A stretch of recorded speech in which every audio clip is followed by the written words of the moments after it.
It's been a really weird start to the year for me. You don't have the drive to push through. This ties well into the whole feeling of putting on an old movie. I think we're trying to have a more natural conversation. Spoken like a true android. We're just trying for that natural conversation. You've got to make it really natural. Talking to me? Hello and welcome back to the Video Lineup Podcast. I am Thomas. And I am Nick. And you've been missing us and you've been calling out. You've been saying, It's been a while. Where's the Video Lineup, boys? I thought we were dead. Well, perhaps we were. Perhaps we entered into another realm. Yeah. Perhaps no. This is a plot of a really bad movie there. We're back. It's been 6 months. What's been going on, Nicholas? Work. Yeah, work. I've been in the process of, trying to start a new business with a friend. So I've been figuring that out and nutting it out. I don't think I have yet, but we're still working on it. And just work's got really busy with it. I'm a landscape designer, for those who don't know. It's really picked up, which is great. That is good. So, yeah. Nice. We haven't had much time for anything else. No time to spend an hour and a half setting up a table and microphones and lights and things to talk about an old movie. And we've just been tired. Yeah, I would agree with that. I would agree. It's been a really weird start to the year for me. Yeah. So, yeah. It's Why? I would say work was very quiet. But then I was trying new endeavors with my own friend because you're starting a business with your friend and I don't know anything about this, so it must be someone else. I was sort of more just setting up new endeavors and things like that. And it takes time, like it does. Everything takes too much time to do. We want to do this podcast every single week. And until you have like a studio set up for it, it's a bit tricky. So we're not whinging or anything. It's just, You come against resistance. And I've found that I've had lots of ideas over the years and you think, this is going to make me millions of dollars. But then you sort of hit brick walls and you don't have the drive to push through. This ties well into the whole feeling of putting on an old movie because that is a feeling that I have when it comes to like, I'm gonna put this movie on now. Yeah. And like, for instance, this week's movie, Sunset Blvd, multiple times I was like, I can't wait to watch that movie. And then when it really comes to it, I'm just like, there's all these other things. It's getting a bit late. I might just watch an episode of Schitt's Creek instead. Or, because it's easy. You take the easy path. Maybe I'll just scroll on Instagram or something. Yeah. It is. And look, it's nothing like starting a business or doing other things, but it certainly feels like, there's definitely, it's more difficult to consume long form old media that no one else is, they're not talking around the water cooler about. And does anyone do we even have water? It's an Americanism. No, I don't know. But but I am finding as we're progressing into now we're 12 in. 12. I think over a year and 12. That's one a month. That's pretty good. Yeah, I think because I've been enjoying a lot of the older movies and even the black and white ones, I'm not coming in to it with the same apprehension. Yeah, I think I'm surprised how many people haven't seen movies that I just thought, at least you've seen The Godfather or something, or they seem pretty contemporary, or even Casablanca. I understand things like Gone with the Wind and that, but old movies. Were you shown old movies because of your parents, or you just had an interest? I would probably say I would say I saw most of these because I sought them out. Yeah, so in all honesty, they're off the side now. They're not the mainstream, obviously, because they're old. Yeah. But I definitely sort them out. If I'm thinking through Citizen Kane, Casablanca, The Godfather, but I sort that out again. Lawrence of Arabia sort that out. Wizard of Oz would be the only one that's on this list that was actively put in front of me, except I'm pretty sure that maybe too young. My mum's like, Schindler's List, you should watch that. It's significant or something. Yeah. She might have done that. I don't know. My mum listens to this podcast, so I'm not like throwing her under the bus, but she definitely has made movie recommendations in the past that turned out to be horrifying. I distinctly remember. Have I told this before? I don't think so. I had a friend, Grant, over, and he was going to sleep over or something at like in high school. Stay over and watch some movies, and we hired. My mum goes, The Shining's a classic movie. You love classic movies. You should watch The Shining. She'd never seen The Shining. And at the point where the elevators, open up and all this blood just shoots out of the movie, we're like, no. I think we might have been like 12 years old or something. Yeah, that's wild. Scared the crap out of us. I watched the newer version of that, like young as well, and that was from a friend. The newer version, of The Shining. What's the new version of The Shining? Oh, because he redid it. Yeah, because Stephen King hated it, didn't he? He hated the original. He hated the Kubrick movie. I didn't know that. Yeah, and then I think he redid it. But was it like a TV movie or something? I don't think so. Oh, you've watched it. Well, I was young, so it was on video. on video VHS. Yeah. So you've got nothing else for us. You're just trying. I saw the new one. Who was in it? It was terrifying. Who was that kid? Haley Joel Osment. Oh, I don't know. Okay. No. Oh no, I want to guess. It reminds me of the boy from The Sixth Sense, but it's not him. It's another kid who. Oh, okay. Who had a similar haircut. The one in Phantom Menace. Oh, I don't know. Not sure. Why did you start us down this pathway and the answer was I don't know? Well, I was just saying that I watched that one at a young age and it was terrifying. Scared the crap out of you. Yeah. Yeah, I think there's another one, like a sequel or something. What's it called? It's called Dr. Sleep. Dr. Sleep. I haven't seen that. That's got that Rebecca lady who's in the new Dune movie. And she's also in the Never Enough. What's that one? Never Enough. Come on. Yeah. Hugh Jackman. He's a circus man. P.T. Barnum. This is the guy I chose to do a movie podcast with. You can't remember. I can't remember, but when I can't remember... All right. The Greatest Showman. Yeah. But she's in everything, and she's in that as well. Yeah, okay. And I think Ewan McGregor's in it. Red Rum. Yeah, Red Rum. Yeah. Apparently, okay, so we're on a bit of a tangent here, but that's all right. The ending, if you've seen Blade Runner, so the Harrison Ford movie, Ridley Scott, 80s side sort of, what did you say? I think it's called future noir is the style. Yeah. Yeah, that's anyway like a detective thing in the future.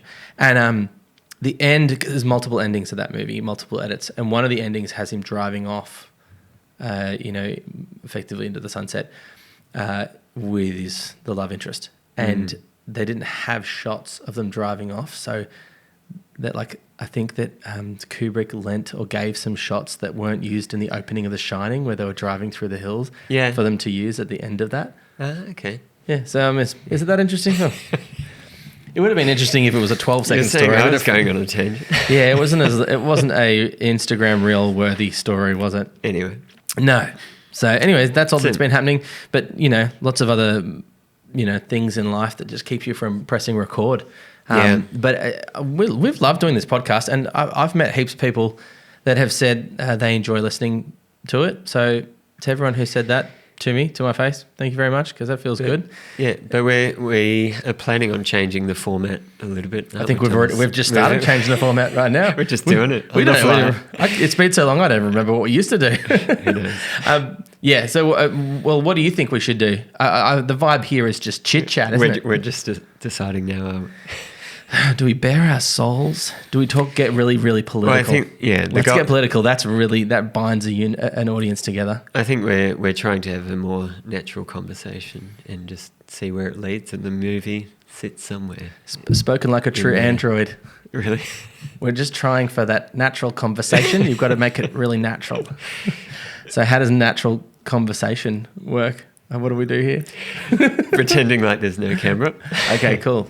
Oh, okay, I see what you mean. No audience. I keep looking over at the audience like they're listening. Because I think that's the problem. I feel like we have good conversations off camera, and then the camera goes on. That's true. And then I talk quieter. And then I just keep looking at the audience like, are you enjoying this? Please like us. Okay, in a heart level, not just clicking like or anything. Okay, so that's good. Well, what are you drinking tonight? You've brought a lovely rum, but I haven't. Drinking some spiced rum. Ratu from Fiji. From Fiji. Very cool. But I was just telling you off camera how I'm finding these brown liquors give my aches Sorry. Give your aches Give the my oomph. aches. So I find when having rum or even whiskey, my joints start to ache the day after. So I don't know if I'll be able to drink this for much longer. You won't be able to drink the whole bottle tonight. No, not tonight. Not that You thirsty. know, after I drink a whole bottle, like the next day, my whole body. My eyeballs, It's they feel like they're popping out of my head. Yeah, Yeah. it's no good. So Yeah, it feels like the whole room is spinning. I I'm don't gonna try understand. something else.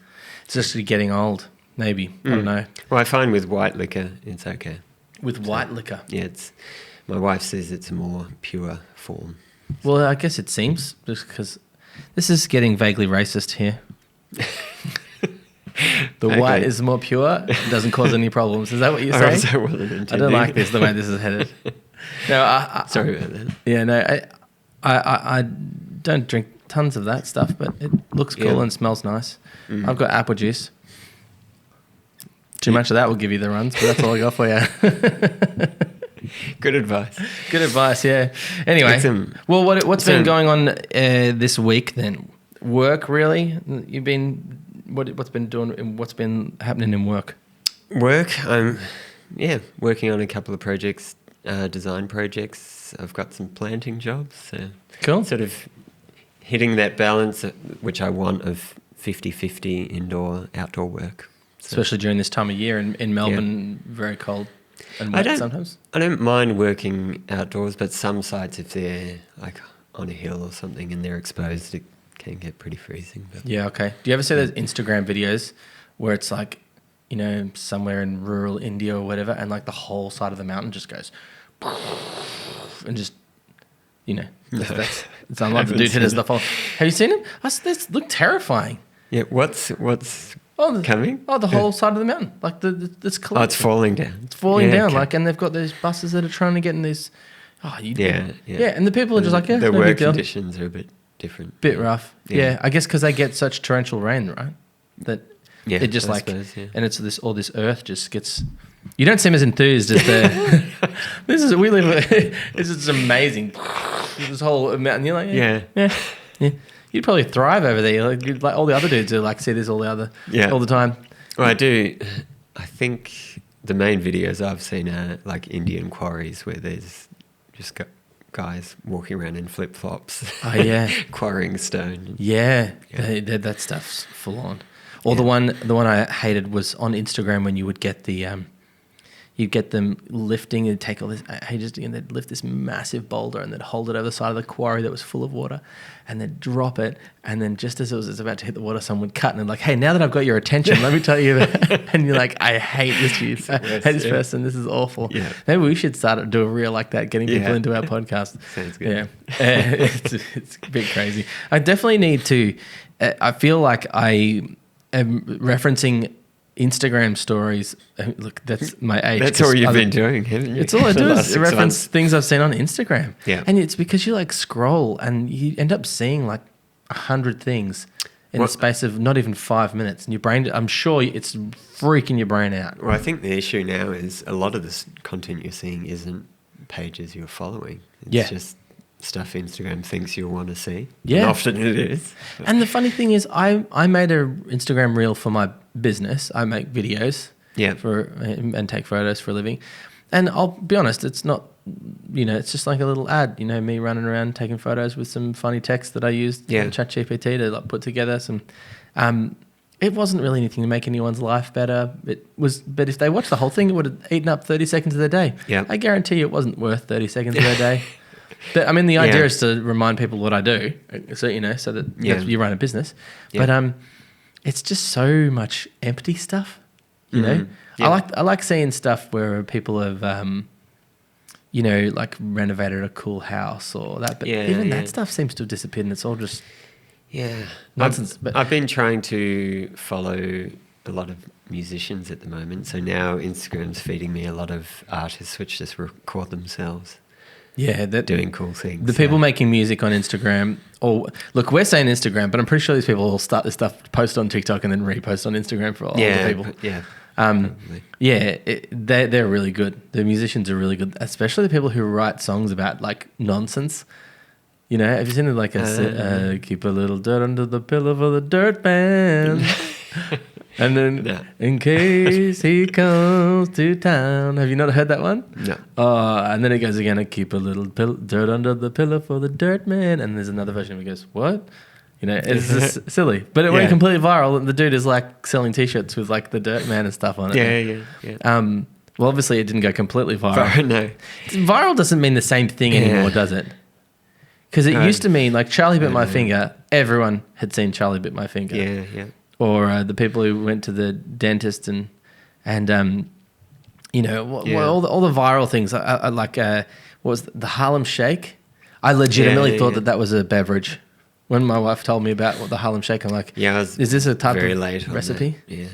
It is hard in a world where you feel like we're saying, you meet you hit these brick walls, you know, or resistance in starting a business, and then you go when you want to watch an old movie, when you've got all this attention span issue, when you've watched YouTube videos on 1.5 speed and you've watched Instagram things that are cut very fast. We've been watching. I like watching Ryan Trahan videos with my boys on YouTube. Because I know that you know who that is. So, do you know what's crazy? He's got like 12 million subscribers or something. Not me. Not you. Turns out there might be more than 12 million people on the planet. Yeah. And it gets millions of views, like heaps. And like I would say it to random people and they got no idea who he is. It's so funny. Yeah. But because before it's weird. There would be a TV show and you go, oh yeah, I know that. You know, Better Homes and Gardens, some random show. And anyway, I enjoy watching those videos. But even then, watching the way that they're cut so fast. It's just like never stops. And if you watch a Mr. Beast video, they're just like, you click play and it's bam, big text, blah, blah, blah. Do you know, here we are, we're going to do this thing. Let's get started. And then like within 10 seconds, the actual plot of the video has started at 100 miles an hour. Yeah. And then you go to watch Sunset Boulevard where you have to sit through. I put on Chitty Chitty Bang Bang for my boys 2 weeks ago. Yep. It's like one of the longest kids movies ever made, I think. Okay. It's like 2.5 hours or whatever. And they had Mary Poppins on the other day. They didn't finish Mary Poppins, but they finished Chitty Chitty Bang Bang. Bang Bang. There's like 3, 4, maybe 5 minutes of credits at the beginning of those with music. Yeah. And nothing else to keep them engaged except for a bunch of names that my 6-year-old can probably slightly read and my 4-year-old definitely got no idea what's going on. It's just like jumbly symbols. And then, you know, they've got to balance those two things. It's like you kind of almost have to choose whether are you going to try and watch these movies, or are you going to sit down, you have to like slow your brain down before you finally get to that point. Yeah. It's like an ocean liner slowing down something. Yeah, Tess and I, my wife, have been watching Twin Peaks, the 1990s. I think it's 1990. TVs. Yeah. Yeah, David Lynch. It's really interesting because it is a lot slower. And even the opening music is not your typical music. I've never seen it like that. It's interesting. I was watching someone on Jay Dyer on YouTube and he sort of did an analysis on it. So interesting. There's a new one. They did a second season of the final to finish it up because I think, I'm pretty sure that the guy who was involved in cancelling it is the guy who's now in charge of Disney. Oh, really? Yeah, what's his name? Bob. He's being exposed. Yeah, who knows? Because that's what the guy I was watching was going into. The mystery never gets solved in that series. Yeah. But then it gets, I think, does it get solved in the new ones they did a couple of years ago? I'm not sure. Interesting. I should watch it. Will you tell me if I should watch it? Yeah. I can't handle a series if it doesn't have a good conclusion. It's like you just go all the way to the end and then they just throw you off a cliff. Well, the acting's pretty, I don't know. It's interesting how it's changed over the years. So did you bring up the acting just so you can crap on it? I feel like I could have acted in this. It's got series. Kyle something in it. What's his name? He's in Blue. Well, I mean, David Lynch did Blue Velvet as well. It's the same crew. He works with a lot of the same people. He's also in Dune, the original Dune. A few of the actors. Yeah, it's not McLaughlin, is it? Kyle MacLachlan? I can't remember his name. The main actor, I remember him from Dune and a few other films. He's not like super famous, but he pops up here and there. Yeah. Yeah. Speak a bit quieter. People are going to get deafened. Sorry. You're trailing off and then just... sorry. Anyway, I digress. Well, why do we say that? What do we say about watching Twin Peaks? Oh, well, you slowing down. Talked about slowing down. Yeah, you got to you got to eventually ease into, like, it's almost like it'd have like an hour's, like, or maybe more detox of content, and then you slow down, have a meal, and you sit down, and then you watch the movie. Well, with this one, this is the first time we've actually watched the film together. Oh, we did too. And we had a meal. We did have a meal. It helped. And I thought I was in the right headspace for watching it. It did definitely help. I think, do you feel like, so the older movies, I mentioned the Chitty Chitty Bang Bang movie, and obviously Kubrick, with 2001 and some other movies. These older movies that were quite long, they had something happen in the middle of Chitty Chitty Bang Bang at the store. They got to a certain point, and then the music rose up, and I think it said intermission or something came up on the screen. Yeah. And my eldest son, who's 9 years old, who's like, what is going on? What is this? And I said, this is an intermission. I'm trying to explain something that I've never experienced because they've never done it at the cinemas. But my mum told me how it all, they just get up and go to the toilet, buy some extra concessions, top up your lollies and go back in. Yeah. And as I was describing, I was like, why don't we do this? What's the rush? Yeah. As long as you had a policy of if you got to intermission, you couldn't refund your ticket, then who cares? Yeah. If people didn't like the movie, they're not going to like it after 90 minutes, or they're not going to like it, They still do it in theatre, don't they? They do it in theatre because there's no way to get around charging someone $70 for a seat and then giving them an hour and a half and that's it. Yeah. Plus, all these people work for ages. There's probably more story and more songs fills an hour, 3 hours, 4 hours. Yeah. I guess. Who knows? But I guess it's that they just want to cram as many screenings into a day as possible. Yeah. Probably. Would you say so? Do they need to now, though? Who knows? Wasn't it? But Avengers, the Avengers that beat the Titanic in its take, like it overtook as the highest grossing movie of all time. Yeah. That was like 3-ish hours. Yeah. They don't have a problem making long movies. I think they need to bring long movies back, but with an intermission. Yeah. Make a night of it. I think so. I think we've just solved the whole cinema. You still go to the movies quite a bit. Don't Me? You? Yeah. Not as much as I'd like to. I haven't been for a while. Yeah. I have another YouTube channel that I call the Cinema Lineup. That's just me. Yeah. I branched off with my friend, myself, and started my own new thing. And I was planning on going to the movies like every couple of weeks and then doing a video on that channel. Yeah. And, as is evidenced by our earlier discussion, things are difficult. And I think I did 3 movies and then stopped. Yeah. But I would like to go more. So the movie's still popular and people still... I don't know, because these movies, people that we know, unless they've gone, I love that movie, blah, blah, blah. Yeah. Most people have never even heard of some of these movies. Most of these movies, I'd say. And I guess even the new movies, like we were driving past this bus, is this new movie that's come out. It's got Ryan, not Gosling, the other Ryan, Canadian. They're both Canadian. Oh. Boom. Dick York, Dick Sergeant York. Anyway, no, Ryan, what's his name? Reynolds. Yeah. It's Deadpool. Massive star, you would think, right? It says, If, imaginary friend sort of thing, this story, directed by John Krasinski, big kids movie thing. Yeah.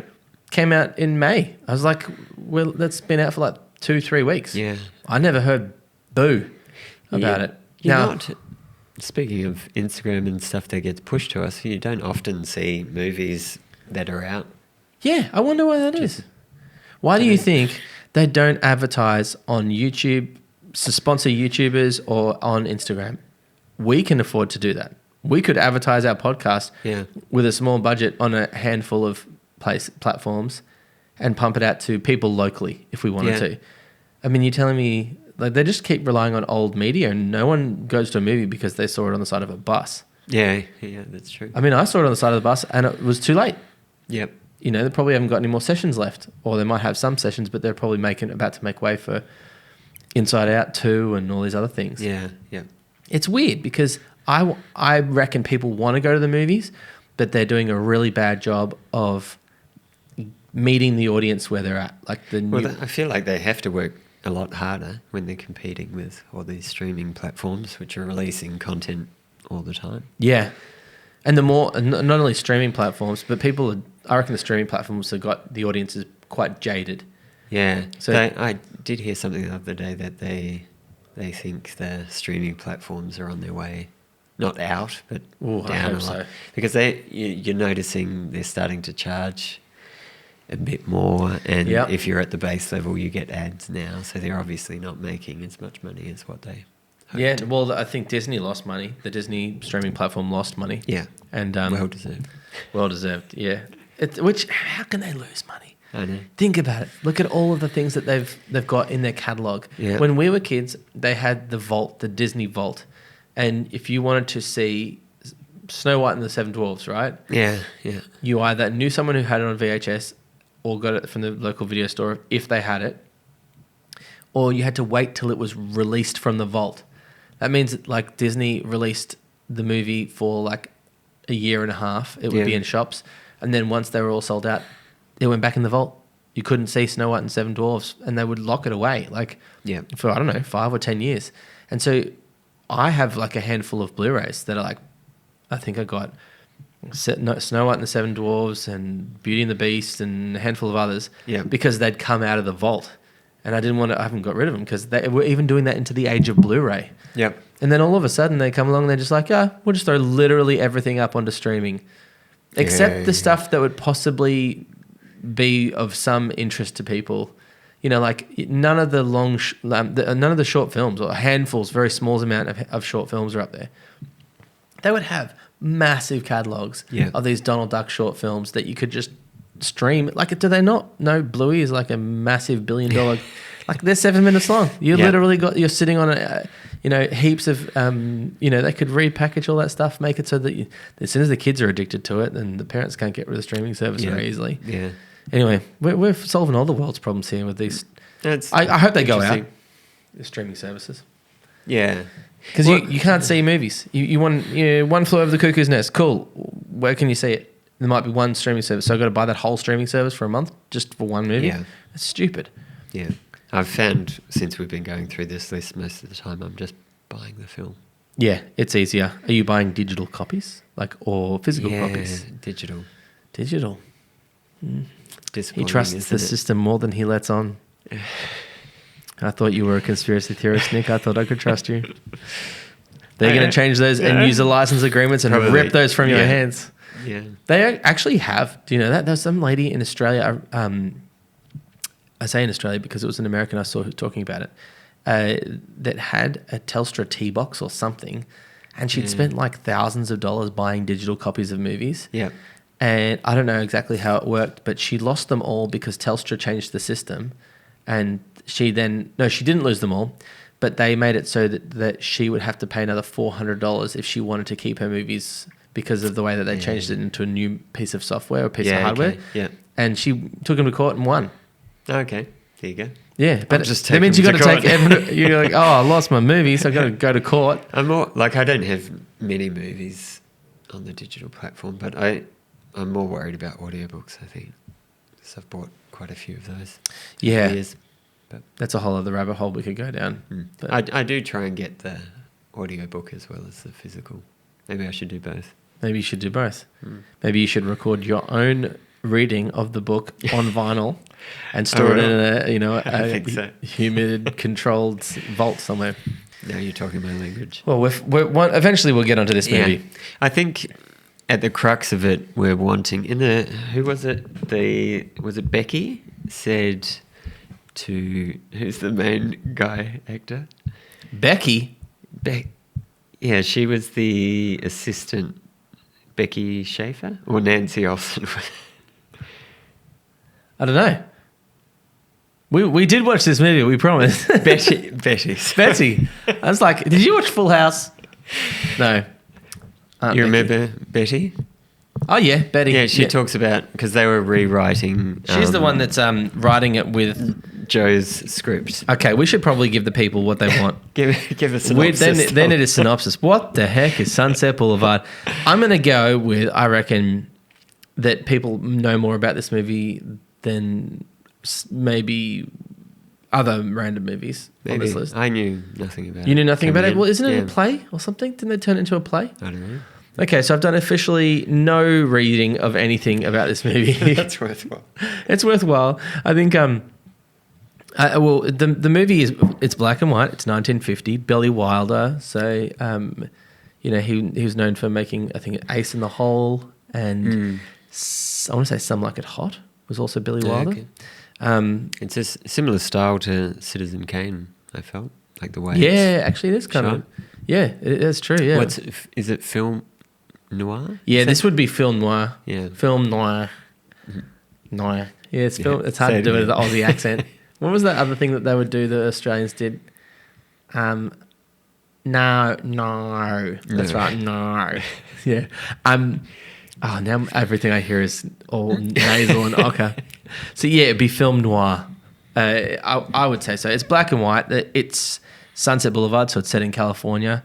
William Holden plays a screenwriter who's basically down on his luck and has not been able to get paid for anything, and ends up on the wrong side of some car loan people. He's not paying his car bills and is being chased, and ends up a tire blowout while he's being chased, and he just rolls his car up into a driveway on Sunset Boulevard and just thinks there's no one home. It looks all derelict, and pulls his car into the garage there, gets out, and is immediately expected by an old butler who lets him in, and a soon to be revealed crazed former silent movie star. Yeah, he walks in in an interesting setting. Such a bizarre setting. The first thing you see, I mean, like, spoiler alert, we're going straight into spoilers. Yeah. He walks in, he's welcomed into this, big mansion that's quite decrepit, and up the stairs. And looks vacant to begin with. It does look vacant, right? And it goes up the stairs into this grand room where this woman is waiting for him, and she's speaking very sullen but very fancy, and she ushers him over as though he knows what's up, and talks about a coffin and stuff, and then it's revealed that there's the corpse of a dead monkey. Yeah. Under a blanket. Her companion. Yeah, well, I never thought about that, because then essentially what ends up transpiring throughout the course of the movie is that she's got money. Yeah. He has got none. She's got lodging. Can't go back to his lodging. But she had money because she was a star in the silent films. Yeah. Is that correct? And it sounds like she invested her money well. Yeah. Something like that. And she ends up being his patron. Is that the word? Yeah. Yeah, she ends up being his patron, and she wants him to write something for her, finish a screenplay and get it all sorted. He sort of thinks he's going to pull the wool over her eyes. Yeah. And convince us all. Starts off thinks it's going to be like a 2-3 week project, and he can make some money and then get out of there. Yeah. And then essentially it turns into a sort of not really love affair. Sort of, she's obsessed with him. Yeah. It's interesting, another movie where the main characters, you're not in love with them. You're maybe a bit sorry for them, but who would you say, if you had to say you would say the main character was, who would you think the main character felt like that you were most, I would say, most drawn to? I need the names up. You can just say him. I'll probably guess. I'd say Norma. Oh yeah, I was going to say her too. Yeah. Gloria Swanson. So the thing is that the woman that plays Norma Desmond. Norma Desmond. That's it. Who's Norma Ray? Norma Jean. No, that's Marilyn Monroe. Yeah, I know Norma Ray is. Made up a cool name. She actually was a silent movie actress and a star. Yeah. And then there's a scene she goes into Warner Brothers or Paramount or one of those things, and she says, if there wasn't me, there wouldn't be the studio. And she's referring to her character. But in real life, that's actually true. Yeah. You read the same list of trivia as me. I know some facts. Yeah. Yeah. But this table is echoing. I just feel like Joe was a very vanilla character. Someone you're just sad. You know? Yeah. I'm not sad that he... Well, also... She was at least full of life and a bit quirky, which Yeah. made her character a lot more interesting. She was really magnificent as Yeah. well. Like, she was really like, I'm trying to do flourishes with my hands, and she performs. She's so magnetic, Yeah. and is really wild and stuff, and really looks like she's having fun with the character. At the same time, I wouldn't say she feels like a caricature though. She seems like a believable version of that character. I can just see the nature of it, you being in the acting industry and then you're all of a sudden not cared about anymore. Yeah. Like, that would drive you crazy. Yeah. It's like, yeah. It makes you, like, all the things you hear about Hollywood now, I feel like watching this movie, you go, oh yeah, probably even wilder things than they've ever been revealed are more true. I think so. It's Hollywood. See, it's a weird place. They try and act virtuous, but yet they're so hypocritical in many areas. But yeah. Well, that's a whole. Shall we go down that rabbit hole? well, we can. Well, from what I was listening to someone summarising the movie, and they said Sunset Boulevard was a jab at the film industry at that time. So when they were submitting the script, they were only submitting it 2 pages at a time to not sort of give it away. Oh, really? So they were trying to keep the whole story a bit of a secret. Interesting. So I think the backstory is something to do with the director and his experience with other producers, and that in the past where he had a story and they would take it, run with it and change it a lot. So wow. Yeah. That's cool. So. Yeah. Yeah, I don't know what to say to that. I can sort of see how it's a jab a bit. Yeah, I mean, because the guy, the director, Cecil B. DeMille, isn't really painted particularly well. And there's a scene where they're playing cards, and the people sitting around playing cards are like classic, like Buster Keaton sitting at the table where they're playing cards, just for one short scene. Yeah. Maybe it is kind of a little bit like hey, look what you do to these people. You just fob them off and don't care about them anymore. It's lie to interesting. them. Like, I understand they're in business and they're trying to make money, but, not doing a good job of it at the moment, are they? Terrible. But to make money off the back of someone and then just sort of dispose of them. Yeah, well, I don't know. Well, I kind of feel like you could dispose of people. Yeah, why not? I don't think survival of the fittest. It's survival of the fittest. There's a layer of it where it's like, yeah, I think the nature of these things where people like to perform and be in front of a camera and all those sorts of things. I mean, if your time's up being in front of a camera, move back where you came from and do something else. You probably got paid way too much money to do it for and you could probably leverage it into something else. But people want to stay on top all the time, do they? Yeah. They always want to stay like celebrated. Because could you imagine how good it would feel? I'm not saying that I would want this, but it must be intoxicating to pour everything into something. And have the finances to be able to do so, because that's a big part of it. It's like some of these people you get celebrated for how they'd had a transformation or they're dedicated.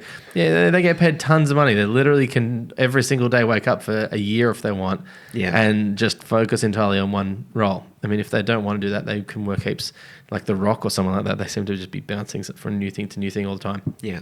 But then they get celebrated and everyone gives them a round of applause and they get awards, or people just tell them how good they are. It'd be and they get paid heaps of money for it. Yeah. It'd be so difficult to walk away from it if you thought there was a hint that you could get back to that. It's like a slot machine, you get a win early and then.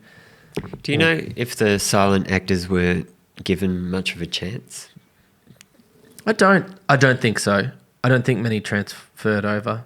Yeah, so was that the actors themselves being stubborn or unwilling to move with the change, or? Well, I mean, it was explored in Singing in the Rain. Yeah, yeah. Because she, So some of them just couldn't get used to it. Probably not, yeah. But what? It happened 1928, so movies, so really they only had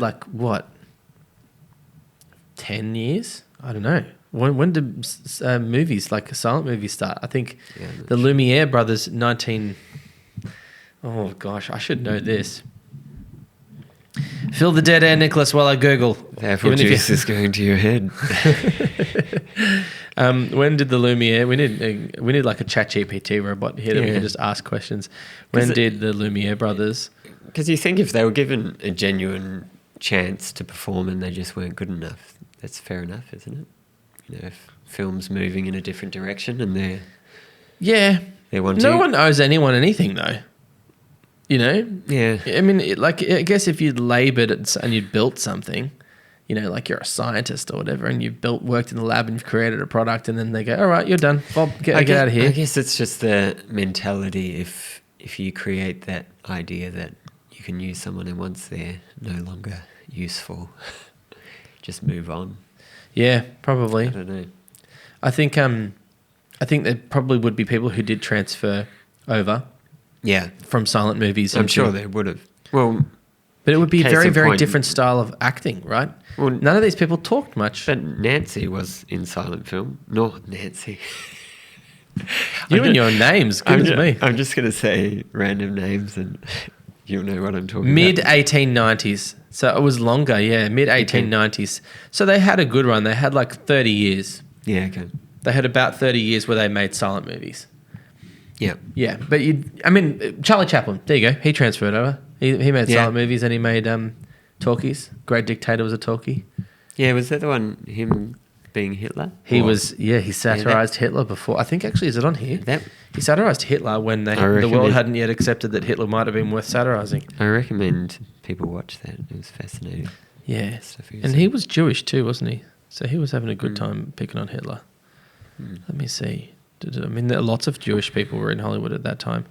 Probably still are. But do you know why that is? No. I don't know if this is true, but Thomas Edison had the patents on like this, like movie cameras and stuff. Yeah. And I think they were experiencing a lot of whatever anti-Semitism in New York. Now, this could all just be, is it apocryphal or whatever? It's not the right word. Could be an amalgamation of a few different things. And so they went as far as they could go, get away from New York and as far as they could get away from Thomas Edison. And they set up essentially in a barren wasteland of California. It wasn't wasteland, but extremely barren. Like we think, they got to Hollywood. They went to another city. There's nothing there. There was oil wells. In fact, Hollywood now still has those oil wells, but they're disguised as buildings. But yeah, you see old, if you want, I highly recommend, go on YouTube and look up old footage of like Beverly Hills or all these different things or old photos, and you'll see it's just hills. There's literally grass and hills, and that's it. Yeah. And they went there and they started making movies out in the sticks, essentially. There you go. I can't see it on here. It's not on here. No. Oh, hang on. There's more. What are you looking for? What was the one that had The Great Dictator? Is that the Charlie Chaplin one? Oh, is that on the list? Oh, it's going to get... Actually, do you know what? I was worried that this list was going to get a bit dull. But this side, as in, by dull, and like, this is the whole resistance to old movies. Stay tuned. Stay tuned. It's going to get real dull. According to this conversation, we're just warming up, people. We're doing one episode every 6 months. So. Yeah. Eventually we'll get through this. I'm not seeing it on here. That's okay. City Lights is on here. And the Gold Rush is on here. Yeah. I can't believe The Great Dictator's not on here. So the point is, people transitioned, and they. Yeah, they did. Yeah. Gosh, we've got some good ones coming up. Brilliant. Goodfellas, Pulp Fiction. Hey, My Fair Lady. But we're here. We're here now. Did you see about Sunset Boulevard? Talking about Sunset Boulevard. Yeah, anyway, I mean, the movie opens and the dude's dead. He's floating in a pool. So, spoiler alert, he dies. Yeah. But he dies immediately, first shot. Yeah.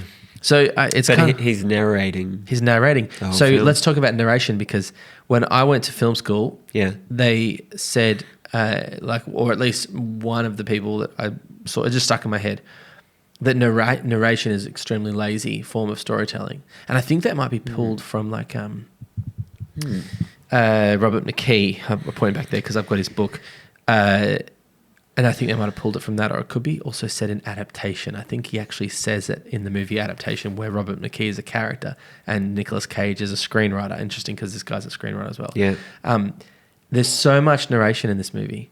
Yeah. I love narration. Do you like narration? I think so. We've had It's a Wonderful Life, didn't that have Yeah, narration. narration? It's just great. I really enjoy narration. It feels like I'm living inside the character's head, and especially with these like film noir movies, because did you watch that video I sent you? We'll link it in the description below. Yeah. The Collateral and the Death of Neon, about the different technology of the street lights. No. I texted it to you. Oh, I have to go. Starting a business with his friend who's I not don't- me I and don't then te- doesn't watch the YouTube videos. I I don't texted. tend to read This your texts. podcast might be but ending anyway. at episode 12. Anyway. Sorry, you tend to just ignore me. Is that what you're saying? Your texts. You send a lot of fluff. I send a lot of fluff. I probably do. No. I probably do. I will go back and watch them. It's like a 30-minute video that talks all about, obviously, the movie Collateral with Tom Cruise and Jamie Foxx. Yeah. Who's the other one there's the third person, a lady that's in it. Anyway, she's not in the poster, so I don't remember who she is. It's really good. Michael Mann directed it. He made Heat. Is Heat on this list? Is Heat on this list? Please be on this list. Do we have Heat? It's a short word. I should be able to find it quickly. This list sucks. Heat's not on here.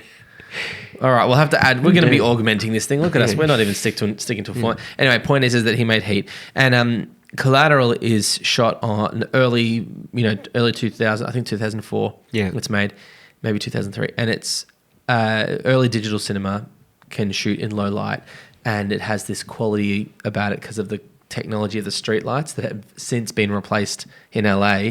Yeah. They were like a type of gas. I can't remember the name of them.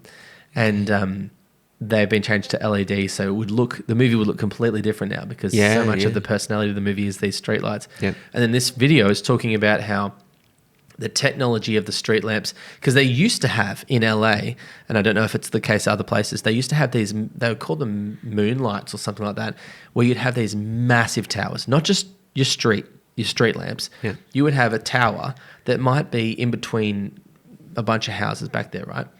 And it just goes up 3 times as high as a normal street light. There's cables coming down to the ground holding it in place, and at the top of it has got an almighty bright light. Yeah, okay. Right? Like a Batman. Like a Batman type light, and it's just like a miniature moon lighting that vicinity. And then there'd be another one, and I think there's only one or two or whatever left standing. Tom Scott, who does a great YouTube channel, and has since quit, one of the people who quit YouTube, he did a cool video about them. He showed how they worked. And that was the first type of street lighting. And then they went to street lamps, and they had to work out how to, they can't have those type of lights on those. So they had to, and the ones that they first started with street lamps, informed the look of these film noir movies. Nicholas, we're running a podcast. You can't bother to put your phone on airplane mode? I'm in the middle of a fascinating story. Sorry, It's all right. I'll text my wife too. I hope everything is okay. Anyway, point is that the technology of... Do you need to text it? No. Because this is not... It's not my wife. It's not your wife? Yeah, okay. It's not my wife. What's that from? I don't know. Well, that feels like a movie where like the dad goes into another room or something, and then comes out of the room, and everyone's swapped out, and there's no kid there, and he's like spent the whole movie trying to find out why everyone's trying to pretend like he's crazy. Yeah. Those movies are so frustrating. Sure, anyway, so it's a great video because it talks about the technology of street light and how that basically helped create the look of film noir. And as soon as they changed to the street lights, film noir ended. Yeah, okay. Because it was a different type of light. Yeah. Also, it wasn't black and white anymore, and audience tastes changed. So we got, I think, Sunset Boulevard. A lot of these films were shot in studio. Sunset Boulevard is the externals are all real, but they do shoot a lot in the studio. Yeah, okay. Like the house is a studio. Well, I'm just wondering, you can recreate that sort of old... Oh, yeah, you totally could. appearance. Yeah. What's something now that, I mean, like future noir, like I referenced Blade Runner earlier. Future noir I think the film noir is like, noir is just French for black. So it's like cinema of the shadows, I think is what they're trying to get across. Yeah. Pretty sure that's the English, translation. And it's because they didn't have as many lights to light up a whole studio, and you tried to make these movies on location or something like that. Yeah. And you ended up with a look Yeah. that left, like harsh spotlight and shadows, and you had to work with it. And also it matched the subject matter. So you have like Humphrey Bogart. Yeah. Please tell me we've got some Humphrey Bogart on here. Have we? No. Maltese Falcon. There we go. Boom, done. But this might be towards the end of film noir. I'm pretty sure it is. 1950. Who knows? No one's looking to us for the experts. I hope not. You shouldn't. I'm not me anyway. No. How do we get onto that? I'm waffling about this YouTube video about the technology. It is the technology of the street lamps is more fascinating, and he augments it with the story of the neons in Hong Kong as well. So I highly recommend it. Yeah, I can't remember how we got. Doesn't matter. What did you think of the movie, Nicholas? I really enjoyed it. Or all up, who would enjoy this movie? If you're following along and you've watched the films like Citizen Kane, It's a Wonderful Life, I don't know. I feel like you don't have to work too hard to watch it. You can just sit there and enjoy. Like the narration sort of carries you along and sort of tells you everything that's happening. Sorry, I'm moving that's too much. So who would like it? I think you just described it. People who like Citizen Kane and It's a Wonderful Life. People who like those would like this. It's just the truth is, I don't want to say this too often because it's going to end up being redundant because it is the list. I mean, I had a couple of, going to just repeat myself over and over again. It's just a really good movie. I mean, a good story is a good story. A well constructed scene and scene transitions with the appropriate music and interesting staging. Well, these are all fancy ways of just saying like things you're not thinking about it, and it's unfolding in front of you. The only thing that is different between this movie and most of the movies likely on this list and the things you probably see at the cinemas is it's not retention editing. It's not focusing on keeping you titillated or adrenaline the whole time. Well, I'm finding those sorts of movies pretty exhausting. It feels like you're being smashed over the face with just so many graphics and visual effects that it's just too much. Yeah. This draws it right back to the basics. Like the scenes are beautiful, like the home that they're filming in, which is great, and the acting's great. But you're watching a film. Yeah. But you're enjoying the story, and you come away just pondering on the themes, which is great. I like the way that sometimes these older movies feels like you're like peering into a crystal ball, or I don't remember what show it was, but when I was a kid there was like a show where I think it was a British show about something, and then you'd peer into the pool and the magic guy would stir the pool and then the story would start and it would fade into the water in the pool, and it kind of feels like that sometimes, like you're going into this other you know this is a story. It's like you are around a really good one. You're around a campfire. Things like On the Waterfront, but I didn't like that. But I remember I whinged about that. Do you remember 3 or 4 years ago when we recorded that episode? Yeah, I do. Yeah. I've actually grown to like that one. You have? More. Because I'll make a comment after you finished. No, I'm done. I've always got too many words. I was just thinking, a lot of these films, the topics are still so relevant today. That's why I think people can go back and watch these films. Like corruption. Yeah, corruption. The media, Citizen Kane, how they influence things. Like it's certainly relevant. Hollywood. Yeah, we just repeat the same stuff, don't we? Yeah, it's that verse in Ephesians. Nothing new under the sun. Yeah, it's like we're just repeating things. But I think these movies are doing a better job at tackling a lot of the issues and potentially, maybe not providing answers, but I think are allowing space for people to think about how to solve these issues in a healthy way, whereas today, I feel like they're trying to force a point of view on you. Today they are? Yeah. Yeah, maybe it's because we're more in tune with the very heavily, extremely thick, politicized nature of everything. And the possibility of saying the wrong thing gets you quote unquote cancelled, or, you know, people like don't want to be around people who share different opinions or maybe they don't always. I don't have a problem. Yeah. Maybe I misjudge people who think that I think, if they knew if I disagreed with them on this, they wouldn't want to be around me. Maybe because we're all aware of these things, the way that it's being made in movies today, some movies I'll definitely grant I agree with you. But I reckon like the only difference the only way I would say maybe not always is that there are some movies that rise above, like in the original Inside Out. We just watched that the other day to catch up to maybe see.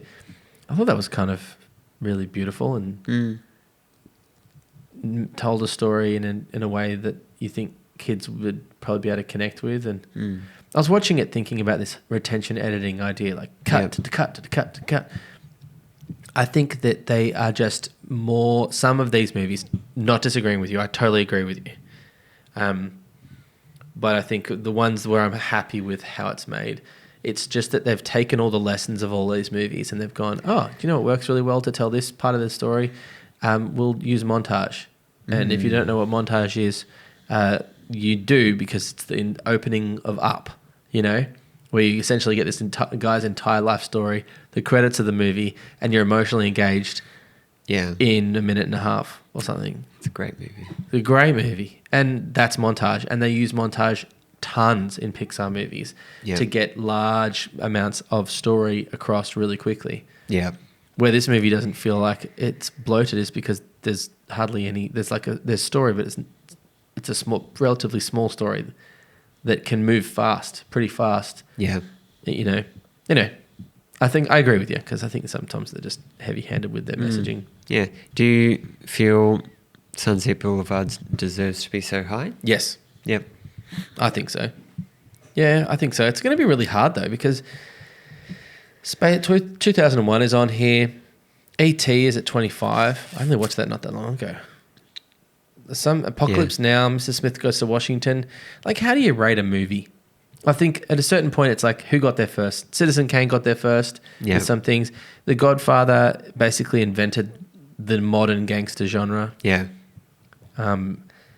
I think some of them deserve to just get a bit more recognition than others. But ultimately, this whole ranking thing's a load of crap, isn't it? Don't say that. Oh, it just is. You know, don't you think? Do you agree? Yeah. It's how do you go, North by Northwest is 10 better than Butch Cassidy and the Sundance Kid? Can you choose some movies then? No? You don't know either of those? No. Oh, North by Northwest is going to be fun. Yeah. Yeah, it's all about Kim and Kanye's daughter or whatever. Yeah, nice. That's great. And fighting with Elijah Wood from the 1990s. Yeah. You never saw the movie North? Oh, doesn't matter. Elijah Wood played a kid called North. And I'm pretty sure, didn't Kanye West have a kid and call him North, and then their name's Northwest? I'm not sure. That's crazy. I don't follow his life too much. No. Probably watching too much Instagram. Probably for the better. No, I'm pretty sure I ingested that like by osmosis from those around me.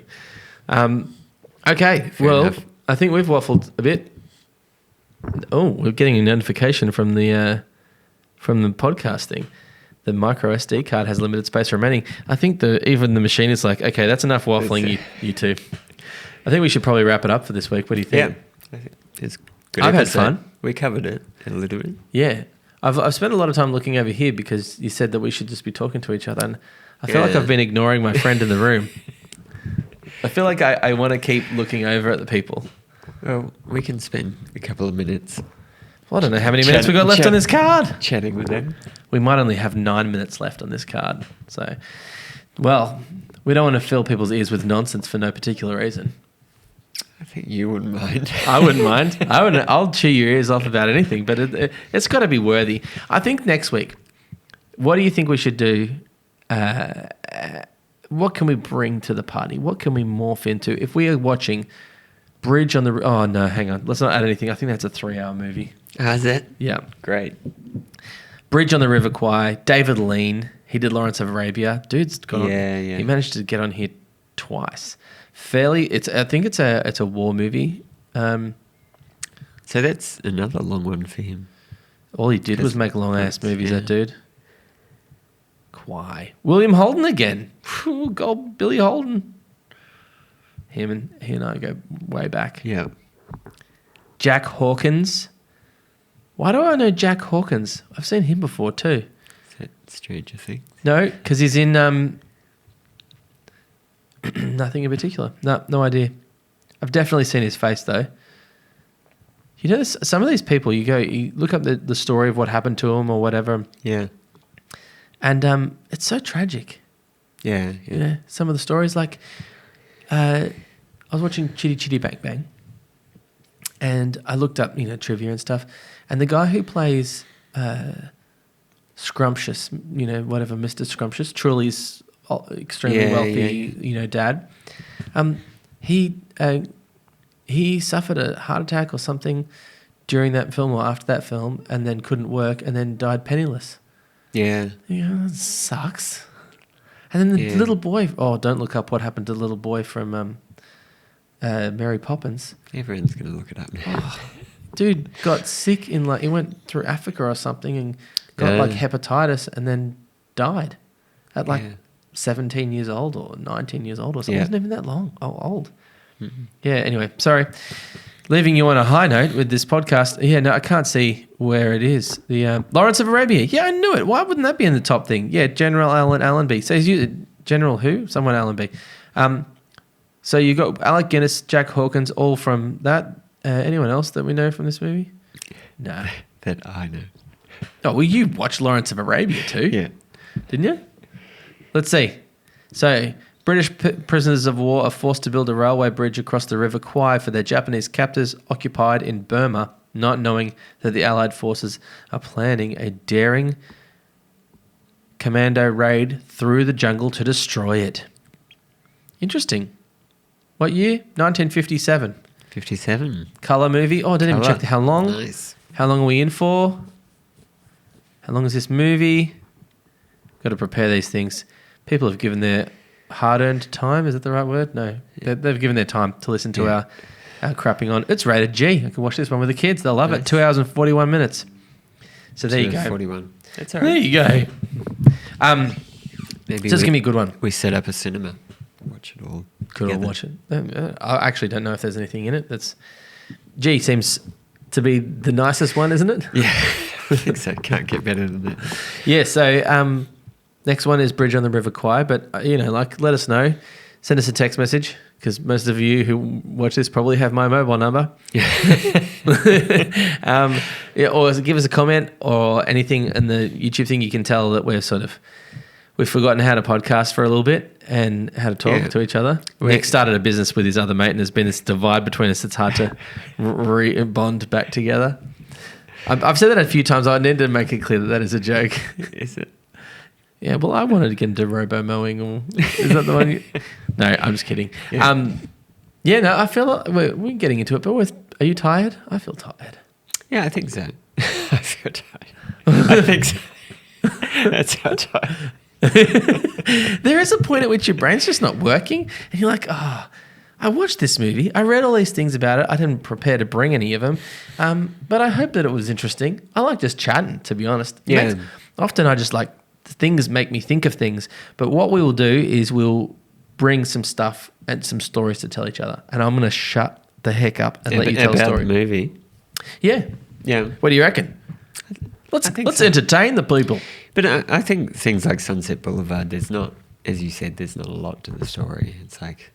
Well, you don't want to spoil it too much. Yeah. I mean, he ends up dead. She ends up killing him, Oh. That's a big spoiler, but it's not. But it ends up being very bad for him. The whole thing falls flat on its face.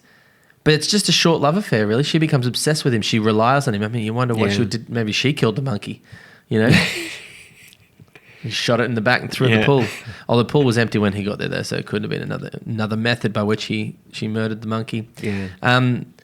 Yeah, but it's there. There isn't much to say. It's brilliant. I highly recommend it. I love the music. I love LA movies. I'm just going to say it because we have less than a minute left to say on this. I love LA movies. I love anything in LA. Yeah. I don't think I'd want to live there, but I like watching movies about it. So highly, highly, highly recommend 5 dead monkeys. 5 dead monkeys. 5 dead monkeys.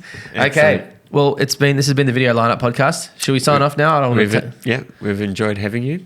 Thank you for coming to our table. We hope you like the new table. Nicholas made this. He did. Many hours. Everybody look at the parts of the image that you're in front of you right now. It's reflecting the most light, and tell him how good a job he did because he worked very hard on it. It's a beautiful table. I love it. Hopefully we'll have some guests because now we have a table. Because many of the people who said, I'd love to come on, but you don't have a table. So it looks like you don't have a cool, legit podcast. Now we have a table. Come to our podcast. Okay? Friends. There's multiple microphones. Anyway, this was Just Apple Juice. I've been Thomas. And I've been Nick. And we'll see you next week. Take care.